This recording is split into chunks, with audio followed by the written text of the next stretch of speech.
런던 의회 교통청문회 생중계 도중 단 5분짜리 서울 지하철 영상이 재생되자 회의장이 얼어붙었습니다. 우린 왜 아직도 1970년대 차량을 타고 있지? 한 의원의 분노가 전국으로 퍼졌고 SNS는 서울은 시스템, 런던은 구경거리라는 말로 폭발했죠. 그날 영국 케임브리지에서 영상을 지켜보던 저는 혼란에 빠졌습니다. 교통연구원이자 유튜버인 제 채널엔 수천 개의 댓글이 쏟아졌고 심지어 동료조차 한국 정부 돈 받은 거 아니냐는 의혹을 던졌습니다. 과연 서울은 진짜 미래 도시일까요? 아니면 과장된 환상일까요? 진실을 확인하기 위해 저는 직접 한국행 비행기에 올랐습니다. 시작 전에 1초만 좋아요와 구독 눌러주세요. 질 좋은 영상으로 보답하겠습니다. 이제 시작합니다. 저는 영국 케임브리지에 사는 에밀리 윌슨입니다. 도시 교통 시스템을 연구하는 연구원이자 유튜브 채널 어반 에밀리를 운영하고 있죠. 구독자는 52만 명 정도 됩니다. 어릴 적 할아버지께서 한국 전쟁 때 군의관으로 한국에 다녀온 이야기를 들려주시곤 했는데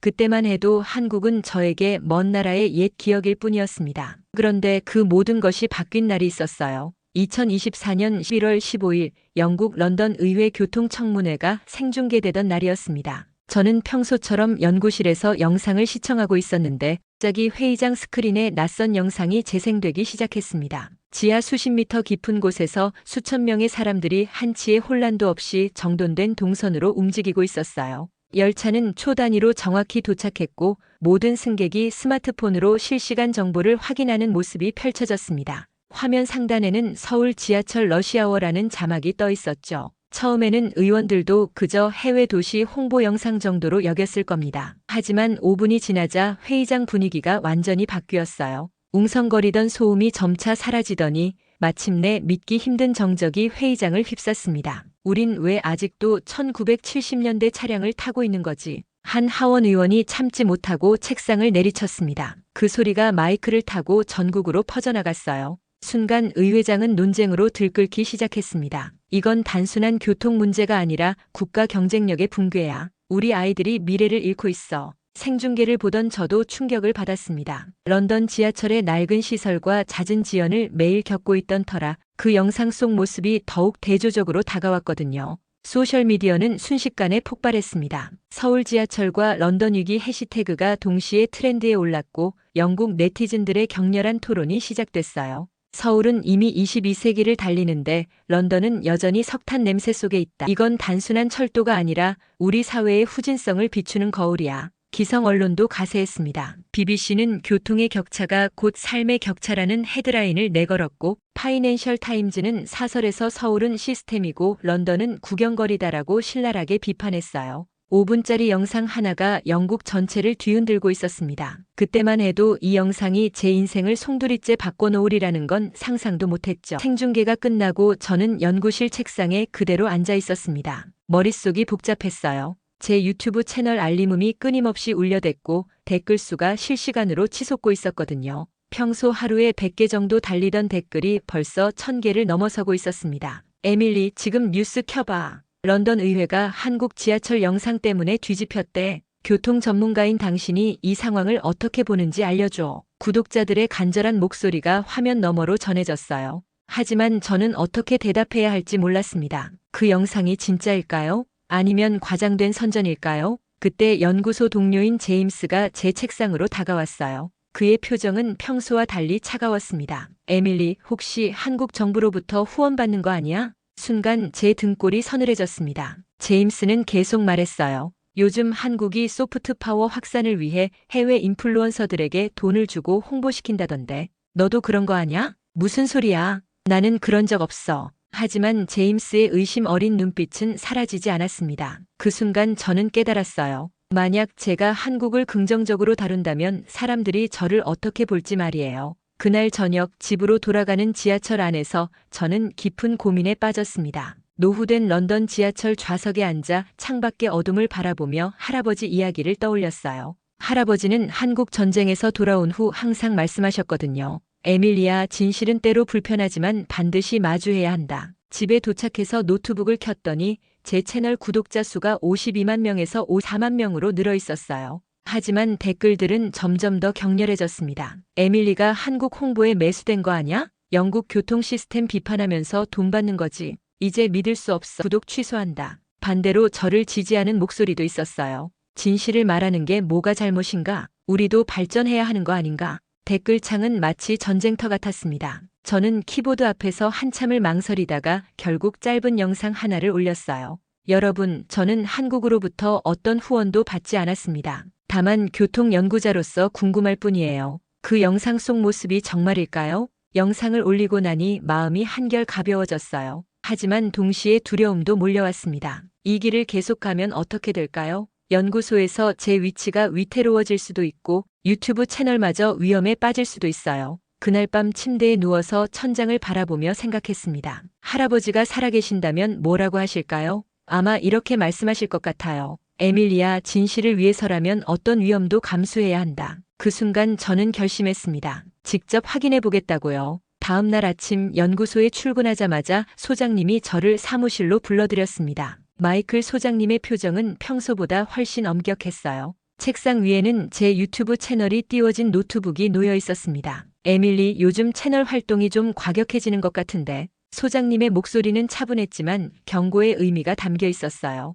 저는 가슴이 두근거렸습니다. 연구소 명성에 영향을 줄 수 있어. 특히 우리 주요 후원사 중에는 자동차 회사들이 많다는 걸 잊지 마. 그 말을 듣는 순간 저는 깨달았습니다. 결국 돈 문제였구나. 대중교통이 발달하면 자동차 판매가 줄어들 수밖에 없으니까요. 소장님은 계속 말했어요. 한동안은 조용히 지내는 게 어떨까? 논란이 될 만한 내용은 피하고. 사무실을 나와서 복도를 걸으며 저는 분노가 치밀어 올랐습니다. 진실을 말하는 게 왜 논란이 되어야 하죠? 과학자로서 객관적 사실을 추구하는 게 잘못된 건가요? 점심시간에 카페테리아에서 동료들과 마주쳤을 때의 어색한 침묵도 견디기 힘들었어요. 평소 친했던 사람마저 저를 피하는 것 같았습니다. 제가 마치 전염병 환자라도 된 듯한 기분이었죠. 그날 오후 집으로 돌아가는 지하철에서 저는 결정적인 순간을 맞았습니다. 열차가 또다시 신호 대기로 멈춰 섰을 때 옆자리 할머니가 한숨을 내쉬며 말씀하셨어요. 이제 정말 지긋지긋해. 매일 이렇게 늦어서 손주 데리러 가지도 못하겠어. 그 순간 저는 할아버지의 목소리가 들리는 것 같았습니다. 에밀리아, 불편한 진실이라도 마주해야 한다. 집에 도착해서 저는 할아버지 방으로 올라갔어요. 할머니가 돌아가신 후 그대로 보존해둔 방이었죠. 서랍을 열어보니 할아버지의 한국 전쟁 사진들이 나왔습니다. 젊은 군의관 시절의 할아버지가 한국 아이들과 함께 웃고 있는 모습이었어요. 사진 뒤에는 할아버지의 손글씨로 이렇게 적혀 있었습니다. 1951년 서울 마이너스 이들에게는 희망이 있다. 그 글귀를 보는 순간 눈물이 핑 돌았습니다. 할아버지가 본 그 아이들이 지금은 어떻게 살고 있을까요? 그들이 만든 나라가 정말 영상 속 그 모습일까요? 저는 그 자리에서 노트북을 켜고 항공편을 검색했습니다. 런던에서 서울까지 11시간 반의 비행. 항공료는 제 한 달 월급과 맞먹었어요. 하지만 저축해둔 돈이 있었고 무엇보다 이 궁금증을 해결하지 않으면 앞으로 나아갈 수 없을 것 같았습니다. 결제 버튼 앞에서 10분간 망설였어요. 이 여행이 제 경력에 도움이 될까요? 연구소에서는 뭐라고 할까요? 하지만 할아버지 사진을 다시 바라보니 용기가 생겼습니다. 클릭. 예약 완료 메시지가 화면에 떴습니다. 출발일은 일주일 후인 11월 22일. 저는 떨리는 손으로 유튜브에 공지를 올렸어요. 여러분, 직접 확인하러 갑니다. 서울로. 댓글은 순식간에 폭발했습니다. 지지와 비난이 동시에 쏟아졌죠. 하지만 이상하게 마음이 평온해졌어요. 이제 되돌릴 수 없는 선택을 한 거니까. 그날 밤 저는 처음으로 깊이 잠들 수 있었습니다. 꿈에서 할아버지가 미소 지으며 말씀하시는 것 같았어요. 잘했다, 에밀리아. 11월 22일 새벽 5시 런던 히드로 공항을 출발한 지 11시간 반 만에 인천공항에 발을 디뎠습니다. 비행기에서 내리자마자 제가 느낀 첫 인상은 깨끗하다였어요. 바닥이 거울처럼 반짝였고 공기조차 상쾌했습니다. 하지만 진짜 충격은 입국 심사대에서 시작됐어요. 히드로 공항에서는 늘 2시간씩 줄을 서야 했는데 여기서는 줄이 거의 없었거든요. 자동 게이트 앞에 서자 카메라가 제 얼굴을 스캔했고 여권을 대니 바로 문이 열렸습니다. 시계를 확인해 보니 19초밖에 걸리지 않았어요. 이게 정말 가능한 일인가? 속으로 중얼거리며 입국장으로 나왔습니다. 수화물 찾는 곳에서도 놀랐어요. 컨베이어 벨트 위 스크린에 제 항공편 수화물이 언제 나오는지 실시간으로 표시되고 있었거든요. 런던에서는 언제 나올지 몰라서 1시간씩 기다리는 일이 부지기수였는데 말이에요. 공항철도 탑승구로 향하는 길에서 또 한 번 감탄했습니다. 바닥에는 방향을 알려주는 레드 조명이 깔려 있었고 곳곳에 있는 안내판은 한국어, 영어, 중국어, 일본어로 선명하게 표시되어 있었어요. 길을 잃을 수가 없는 구조였습니다. 공항철도 매표소에서 교통카드를 샀는데 직원이 친절하게 영어로 설명해 주더라고요. 서울역까지 43분 걸려요. 와이파이는 무료고요. 열차에 올라타자마자 휴대폰의 공항철도 와이파이가 자동으로 연결됐습니다. 속도를 테스트해보니 제 런던 집 인터넷보다 빨랐어요. 열차는 소음도 거의 없이 부드럽게 출발했습니다. 마치 구름 위를 미끄러지는 것 같았죠. 창밖으로 펼쳐지는 풍경을 바라보며 저는 이상한 기분에 휩싸였어요. 아직 서울 시내에 도착하지도 않았는데 벌써 이렇게 다르다니. 좌석도 편안했고 열차 내부도 깨끗했습니다. 런던 지하철의 낡은 좌석과 퀴퀴한 냄새와는 천지 차이였어요. 그때 옆자리에 앉은 한국인 대학생이 말을 걸어왔습니다. 20살 정도 되어 보이는 여학생이었는데 영어를 꽤 잘했어요. 혹시 처음 한국 오신 거예요? 네, 맞아요. 런던에서 왔는데 정말 놀라고 있어요. 그러자 대학생이 환하게 웃으며 말했습니다. 아, 그럼 언니 우리 지하철 타보면 더 놀라실 거예요. 그 말에는 자신감이 넘쳐났어요. 과장이나 허풍이 아니라 정말로 자랑스러워하는 목소리였습니다. 저는 그 순간이 무척 인상적이었어요. 20살 학생이 자기 나라의 교통 시스템을 이렇게 당당하게 자랑할 수 있다니. 지하철이 그렇게 좋나요? 네. 시간 정확하고 깨끗하고 어디든 갈 수 있어요. 제가 인천에서 서울대까지 통학하는데 전혀 불편하지 않거든요. 인천에서 서울까지 통학이라니. 런던에서는 상상하기 힘든 일이었어요. 거리상으로는 런던에서 옥스퍼드까지와 비슷한데 매일 그 거리를 지하철로 통학한다는 게 믿어지지 않았습니다. 서울역에 도착하기 10분 전쯤 그 학생이 제게 앱 하나를 추천해줬어요. 이거 깔아두세요. 지하철 실시간 정보 다 나와요. 화면을 보여주는데 정말 신기했습니다. 지금 타고 있는 열차가 지도상에서 실시간으로 움직이고 있었고 다음 역까지 정확히 몇 분 남았는지 초 단위로 표시되고 있었어요. 런던에서는 꿈도 못 꿀 일이었죠. 서울역에 도착했을 때 저는 벌써 한국에 대한 생각이 바뀌기 시작했습니다. 공항에서부터 여기까지 경험한 모든 것이 충격이었어요. 시스템이 사람을 배려한다는 느낌이었습니다. 아직 지하철도 타보지 않았는데 벌써 이 정도라니. 과연 그 대학생 말이 맞을까요? 더 놀라운 일들이 기다리고 있을까요? 서울역에서 지하철을 타고 신촌으로 향했습니다. 첫 번째 목적지는 연세대학교 근처 카페였어요. 한국의 대학가 분위기를 느껴보고 싶었거든요. 지하철 안에서도 계속 놀라는 일들이 벌어졌습니다. 열차가 정시에 도착하는 건 기본이고 승객들이 내릴 때까지 기다린 후 타는 질서도 인상적이었어요. 신촌역 근처 작은 카페에서 노트북을 꺼내 오늘 경험한 일들을 정리하기 시작했습니다. 런던과 비교하며 영상 촬영 계획을 세우느라 시간 가는 줄 몰랐어요. 어느새 해가 뉘엿뉘엿 지고 있었습니다. 급하게 자리에서 일어나 카페를 나섰는데 지하철역에 도착해서야 깨달았어요. 노트북을 카페에 두고 온 거였습니다. 런던이었다면 포기했을 거예요. 분실물을 찾는다는 건 거의 불가능에 가까우니까요. 하지만 그 대학생이 추천해준 앱을 열어봤습니다. 지하철 분실물 신고 메뉴가 있더라고요. 반신반의하며 신고를 접수했는데 정말 놀라운 일이 벌어졌습니다. 불과 1시간 후 앱에서 알림이 왔어요. 제 노트북 사진이 올라와 있었고 보관 장소까지 자세히 나와 있었습니다. 신촌역 분실물 보관소에서 찾을 수 있다고 했어요. 믿기지 않아서 바로 달려갔는데 정말 있었습니다. 카페 사장님이 직접 가져다 주셨다고 하더라고요. 한국 사람들은 정말 친절하네요. 직원분이 미소를 지으며 답하셨습니다. 당연한 일이죠. 우리도 잃어버리면 찾고 싶으니까요. 그 말이 가슴에 와 닿았어요. 당연한 일이라니. 런던에서는 당연하지 않은 일인데 말이에요. 이틀 후에는 더 큰 사건이 벌어졌습니다. 명동에서 택시를 타고 숙소로 돌아가는 길이었어요. 피곤해서 뒷좌석에서 깜빡 졸았는데 숙소에 도착해서 택시비를 내려고 지갑을 꺼내다가 여권이 없다는 걸 깨달았습니다. 택시 뒷좌석에 떨어뜨린 것 같았어요. 외국인이 여권을 잃어버렸다니 이보다 심각한 상황이 또 있을까요? 런던이었다면 영사관 가서 며칠씩 기다려야 했을 거예요. 하지만 숙소 직원이 바로 경찰서에 신고해 주더라고요. 그리고 신기한 일이 벌어졌습니다. 경찰서에서는 택시 회사와 실시간으로 연락을 취했고 플랫폼을 통해 해당 택시를 추적했어요. 40분 만에 택시 기사님이 직접 경찰서로 여권을 가져다 주셨습니다. 기사님은 미안하다며 고개까지 숙이시더라고요.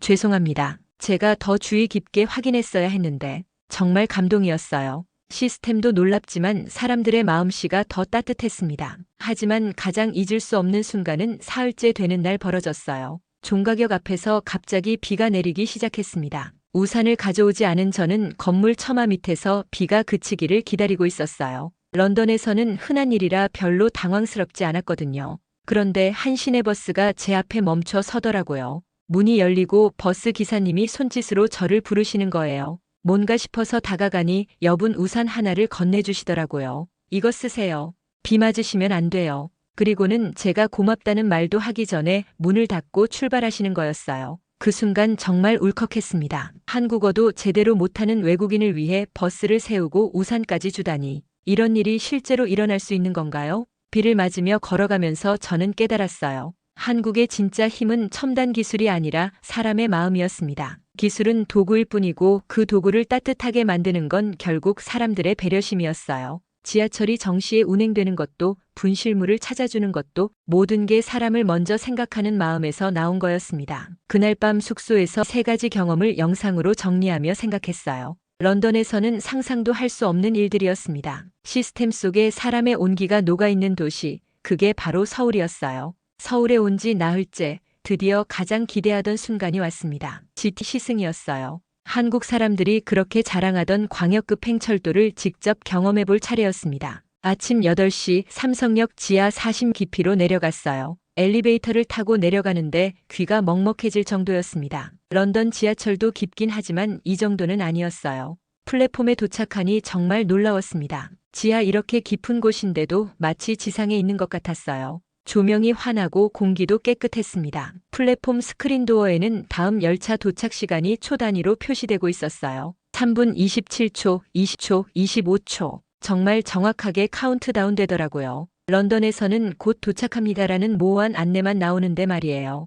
시간이 되자 정말로 열차가 들어왔습니다. 소음이 거의 없었어요. 마치 유령 기차 같다는 생각이 들 정도로 조용했습니다. 문이 열리자 승객들이 질서정연하게 내렸고 저도 빈자리를 찾아 앉았어요. 좌석에 앉자마자 휴대폰을 확인했는데 와이파이가 완벽하게 연결되어 있었습니다. 지하 40m에서 이런 인터넷 속도가 가능하다니. 런던 지하철은 지상 근처에서도 인터넷이 끊기는 경우가 많은데 말이에요. 다음 역은 청량리역입니다. 안내방송과 함께 열차가 출발했어요. 가속하는 느낌이 정말 부드러웠습니다. 일반 지하철보다 훨씬 빠른데도 흔들림이 거의 없었어요. 창밖으로는 터널 벽이 빠르게 지나가고 있었습니다. 좌석 앞 스크린에는 현재 속도와 도착 예정 시간이 실시간으로 표시되고 있었어요. 최고 시속이 90km까지 올라가더라고요. 지하철이 이렇게 빨라도 되는 건가 싶을 정도였습니다. 그때 옆자리 아저씨가 말을 걸어왔어요. 50대 정도 되어 보이는 회사원이셨는데 영어를 조금 하시더라고요. 처음 타보시는군요. 어떠세요? 정말 놀라워요. 이렇게 빠른데도 안전하다니. 저는 매일 이걸 타고 출퇴근해요. 인천에서 서울까지 1시간이면 돼요. 인천에서 서울까지 1시간이라니. 런던으로 치면 히드로 공항에서 런던 시내까지와 비슷한 거리인데 그걸 매일 통근한다는 게 믿어지지 않았어요. 열차는 중간에 한 번도 서지 않고 계속 달렸습니다. 일반 지하철 같으면 여러 역을 거쳐야 하는데 GT 주요 거점만 연결해서 시간을 대폭 단축시킨 거였어요. 정말 똑똑한 시스템이라는 생각이 들었습니다. 11분 후 청량리역에 도착했습니다. 정확히 11분이었어요. 삼성역에서 청량리까지 이 짧은 시간에. 런던이었다면 최소 40분은 걸렸을 거리였습니다. 플랫폼에 내려서도 한동안 멍하니 서 있었어요. 이게 정말 가능한 일인가 싶어서요. 그날 저녁 숙소에서 런던 지하철과 서울 지하철의 통계를 비교해봤습니다. 정시율을 찾아보니 더욱 충격이었어요. 런던 지하철의 정시율은 70% 남짓이었는데 서울은 9.8%였습니다. 거의 100%에 가까운 수준이었어요. 이런 게 가능하다고 혼잣말을 중얼거리며 계산기를 두드려 봤습니다. 만약 런던에서 이 정도 정시율을 보장할 수 있다면 시민들의 삶이 얼마나 달라질까요? 약속 시간을 지키기 위해 미리 30분씩 여유를 두지 않아도 되고 지각 때문에 스트레스 받을 일도 없어질 거예요. 하지만 더 중요한 건 시스템에 대한 신뢰였습니다. 서울 사람들은 지하철을 믿고 있었어요. 시간표대로 올 거라고 안전하게 목적지에 데려다 줄 거라고 확신하고 있었습니다. 그 신뢰가 바로 도시의 경쟁력이었어요. 런던 사람들은 어떤가요? 지하철이 언제 올지 모르니까 항상 불안해해요. 파업이 있을까봐 걱정하고 고장이 날까봐 두려워하죠. 시민들이 대중교통을 불신하니까 결국 자가용에 더 의존하게 되고 그러다 보니 교통체증은 더 심해집니다. 지틀인 후 일반 지하철로 갈아탔는데 그것도 놀라웠어요. 환승이 이렇게 쉬울 수 있다니. 복잡한 지하 통로를 걷지만 길을 잃을 수가 없게 설계되어 있었거든요. 바닥에 색깔별 라인을 따라가면 자동으로 목적지에 도착할 수 있었어요. 그날 밤 침대에 누워서 생각했습니다. 한국의 지하철은 단순한 교통수단이 아니라 도시의 혈관 같았어요. 사람들을 빠르고 정확하게 연결해주는 생명선이었습니다. 그리고 그 혈관이 건강해야 도시 전체가 살아 숨 쉴 수 있다는 걸 깨달았어요. 내일은 어떤 새로운 경험이 기다리고 있을까요? 서울에서의 경험을 정리해서 올린 영상이 예상보다 훨씬 큰 반향을 일으켰습니다. 구독자들의 반응은 극명하게 갈렸어요. 지지하는 사람들은 더욱 열광적으로 응원해줬지만 반대하는 목소리도 그만큼 거세졌습니다. 에밀리가 한국 정부 홍보에 매수됐다.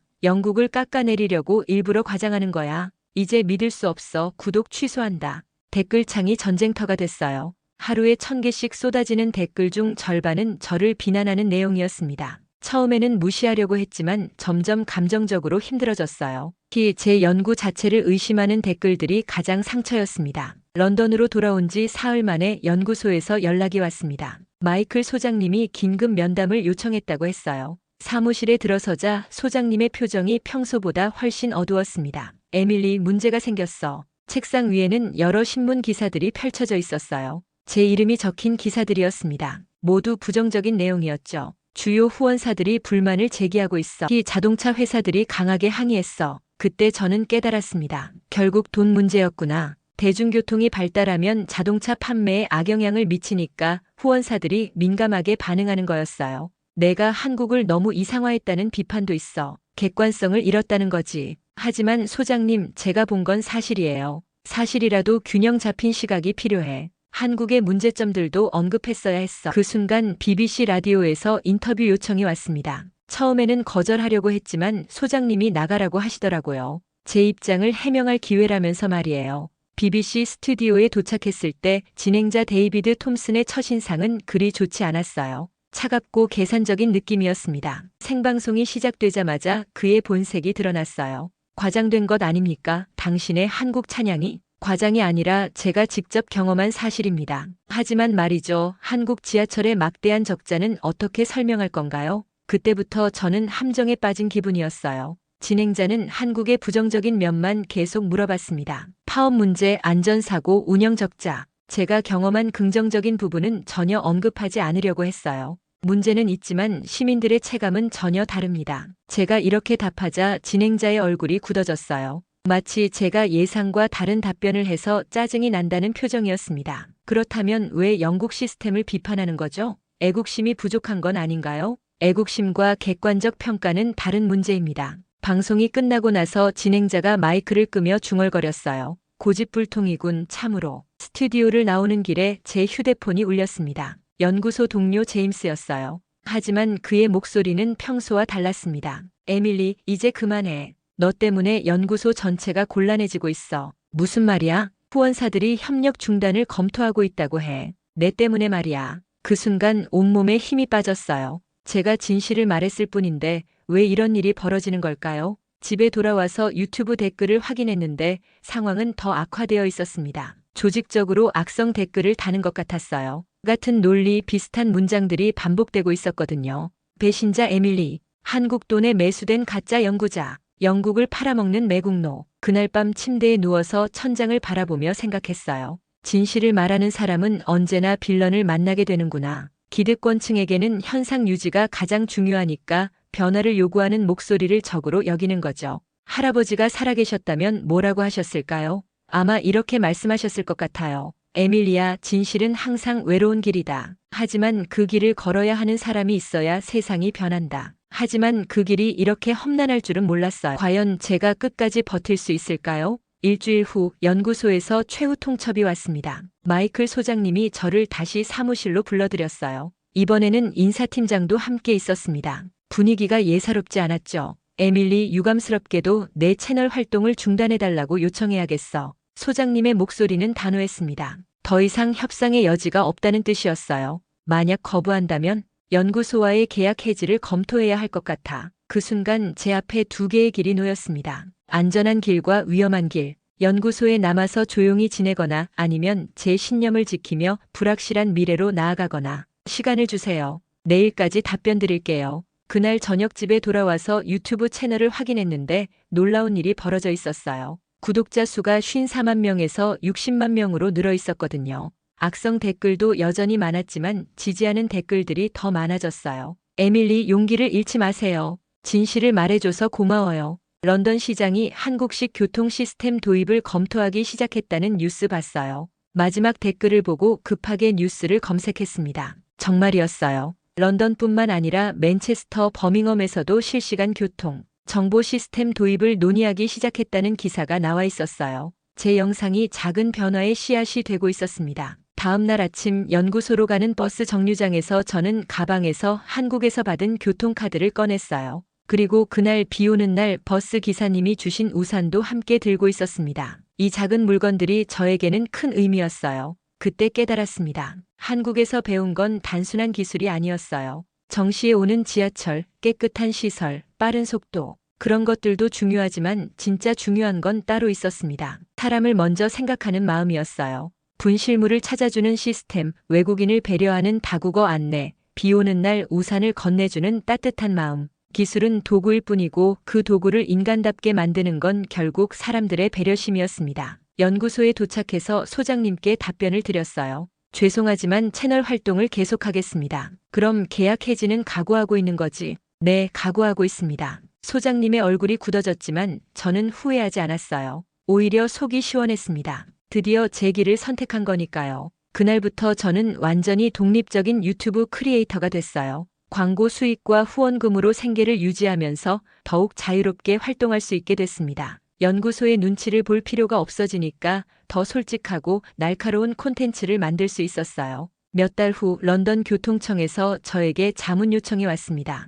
한국식 실시간 교통정보 시스템 도입에 대한 의견을 듣고 싶다고 했어요. 저를 비난하던 사람들도 점차 인정하기 시작했습니다. 어느 날 저녁 런던 버스 정류장에서 스마트폰으로 버스 도착 시간을 확인하며 생각했어요. 이제 런던 버스 정류장에도 실시간 정보가 나오기 시작했거든요. 작지만 확실한 변화였습니다. 한국에서 가져온 교통카드를 만지작거리며 혼잣말을 했어요. 할아버지, 저 잘하고 있는 거죠? 바람이 불어와 우산을 흔들었는데 마치 할아버지가 답해주시는 것 같았어요. 잘했다, 에밀리아. 내가 꿈꾸는 미래가 곧 현실이 될 거다. 그날 밤 새로운 영상을 기획하며 다짐했습니다. 앞으로도 계속 진실을 말하겠다고, 사람을 먼저 생각하는 도시를 만들기 위해 노력하겠다고. 한국에서 배운 그 마음, 기술보다 따뜻한 그 마음을 더 많은 사람들에게 전하겠다고 말이에요. 그것이 바로 제가 평생 연구하고 싶은 진짜 미래의 도시였습니다. 지금까지 감동 한 줄기의 사연입니다.